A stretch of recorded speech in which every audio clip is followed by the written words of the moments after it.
સૌથી પહેલા વાત કરીશું ડાકોરથી સામે આવી રહેલા સમાચારની। ડાકોરમાં અન્નકૂટનું જે પ્રસંગ છે તે ઉજવવામાં આવ્યો હતો। પ્રતિવર્ષ ઉજવાતો ડાકોરમાં અન્નકૂટની લૂંટના દ્રશ્યો જે છે તે સામે આવી રહ્યા છે।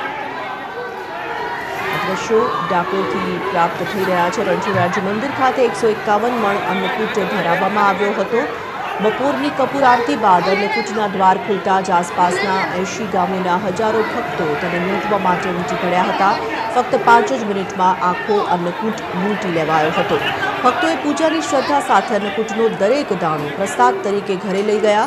વર્ષોથી ચાલતી આ અનોખી પરંપરા ભક્તિ અને પરંપરાનો અદ્ભુત સંગમ છે।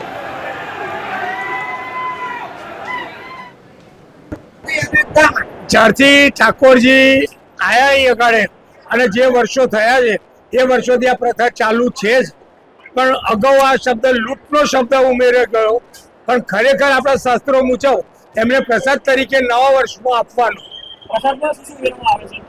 પ્રસાદમાં બુંદી આવે છે, જલેબી આવે છે, મોહનથાળ આવે છે, આખો રાજભોગની સામગ્રી આવે છે, સફરજન આવે છે અને ઉપર ધજા રોપવામાં આવે છે। દરેક જગ્યાએ એવું હોય કે ભગવાન આપણે આપીએ, પણ ડાકોરનું મહત્તમ એ છે કે ભગવાન આજના દિવસે ભગવાન એમના ભક્તોને આપે છે અને ભગવાન બોલાવે છે, આજુબાજુના દરેક ગામવાસીઓને બોલાવે છે અને ભાતનું અને બુંદીનું પ્રસાદી રૂપે અર્પણ કરે છે। નવા વર્ષની અંદર ઠાકોરજી જે નવું દાન થયું હોય એ પ્રજામાં લૂંટાવે છે। ગુજરાતની અંદર નહીં પણ ભારતમાં એક જ જગ્યા એવી છે કે જ્યાં અન્નકૂટ પીરસાયા પછી વેચવામાં નથી આવતો, લૂંટવામાં આવે છે। આજુબાજુના 800 ગામના લોકો સ્પેશિયલ ભાત લેવા માટે, પ્રસાદ લેવા માટે દૂર દૂરથી આવે છે અને એવી માન્યતા છે કે આ પ્રસાદ લઈને ઘરે ગયા પછી જો કોઈ સાજુ પાજુ બીમાર થાય તો આ પ્રસાદ ખવડાવવાથી સાજુ થઈ જાય છે। ખેતરમાં આ પ્રસાદ નાખવામાં આવે તો ધન વધારે પેદા થાય છે।